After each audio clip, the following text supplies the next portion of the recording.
ప్రతి ఇంట్లోనూ చిన్నపిల్లలు ఉండే ఇంట్లో ఈ బాలామృతం ప్యాకెట్ కంపల్సరీ ఉంటుందండి. ఏం చెయ్యాలో, ఎలా తినాలో తెలియక పడేసే వాళ్ళు చాలామంది ఉన్నారు. మా వాళ్ళైతే చేపలకే వేస్తారు మేతగా. దీన్ని మాత్రం పిల్లలు తింటే చాలా బాగుంటుంది. ఇలా ఒకసారి ట్రై చేసి చూడండి, ఇంక వదిలిపెట్టరు పిల్లలు కూడాను. హాయ్ గైస్, వెల్కమ్ టు మన పావనీస్ కిచెన్. ఈరోజు రెసిపీ వచ్చేసి బాలామృతంతో వెరైటీ రెసిపీ అండి. ఈ రెసిపీ వచ్చేసి చంద్రకాంతులు. ఇంకా రెసిపీలోకి వెళ్దామా? ముందుగా ఒక తప్పెలను తీసుకొని అందులోన సరిపడినంత కొంత వాటర్, మ్యాక్సిమం ఒక 2 గ్లాసెస్ వాటర్ వేస్తే సరిపోతుందండి. అది వేసుకున్నాక అందులోనే కొంచెం ఉప్పు కూడా వేసుకోవాలి. ఎందుకంటే ఉప్పు వేస్తే టేస్ట్ అనేది బాగుంటుందన్నమాట. వేసుకున్న తర్వాత ఆ వాటర్ అనమాట కొంచెం ఉడికించాలి. మరిగిన తరువాత అప్పుడు ఈ పిండిని సరిపడినంతగా తీసుకొని వేసుకోవాలి. వేసుకొని మాటికి మధ్యలో కలుపుకొని వేసుకుంటూ ఉండాలండి. ఉండలు కట్టకూడదు.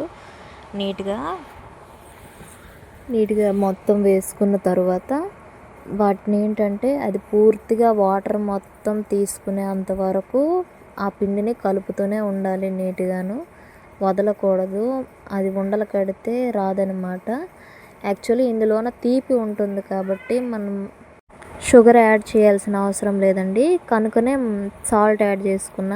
షుగర్కి సాల్ట్ యాడ్ చేసామనుకో కొంచెం టేస్ట్ వస్తుందన్నమాట. లేకపోతే ఓన్లీ తీపిగానే అనిపిస్తుంది, టేస్ట్ అనేది ఏముండదు.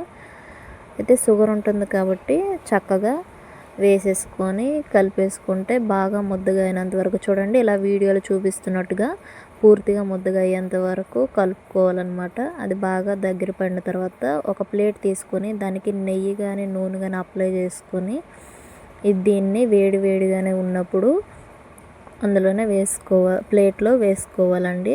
ఆ ప్లేట్లో వేసుకున్న తర్వాత వెంటనే వేడి మీదనే, చల్లారకుండా వేడి మీద ఉన్నప్పుడే వాటిని సర్దుకోవాలి మొత్తానికి ప్లేట్కి చక్కగా. అంటే ఏ షేప్లో ఉంటే ఆ షేప్లో నీట్గాను ప్రెస్ చేసుకొని కొంచెం చెయ్యి తడుపుకుంటూ సర్దుకుంటే సరిపోతుందండి. అలా సర్దుకోవడం వలన తర్వాత మనం తినేటప్పుడు కరెక్ట్గా వస్తుందన్నమాట. దాని తర్వాత దాన్ని ఈ వేడి మీదనే నీట్గా కట్ చేసేసుకోవాలి. మనకి ఎంత సైజు పీసెస్ కావాలంటే అంత సైజు పీసెస్ని కట్ చేసుకొని ఇంకా అలానే చల్లబెట్టుకోవాలన్నమాట. మొత్తానికి చల్లారి చేసుకోవాలి.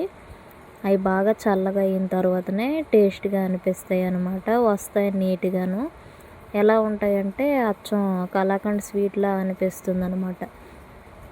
ఇదిగోండి చూడండి, మొత్తం చల్లగా అయిన తర్వాత ఎటువటు డివైడ్ అయిపోతాయి, నీట్గా వచ్చేస్తాయి అనమాట. ఇంకా స్పాంజీగా నీట్గా చాలా బాగుంటుంది. ఇవి పిల్లలకు అనేవి చాలా మంచిదండి. హెల్త్కి చాలా టేస్ట్గా ఉంటుంది. తింటే వదలరు కూడా చిన్నపిల్లలు. నార్మల్గా తినకుండా పడేసే వాళ్ళు ఇలా ఒకసారి ట్రై చేసి చూడండి, చాలా బాగుంటుంది. చూడండి ఎంత స్పాంజ్గా ఉన్నాయో. అంతేనండి, చాలా సింపుల్ ఈ రెసిపీ. మీరు కానీ కొత్తగా చూస్తే ఒకసారి ట్రై చేసి చూడండి. ఈ వీడియో కానీ మీకు యూజ్ అయితే, మీకు నచ్చితే నా ఛానల్ని సబ్స్క్రైబ్ చేసుకొని ఈ వీడియోకి లైక్ చేసుకోండి. మీరు లైక్ చేసుకోవడం వల్ల మరికొంతమందికి ఈ వీడియో షేర్ అవుతుంది. Thanks for watching.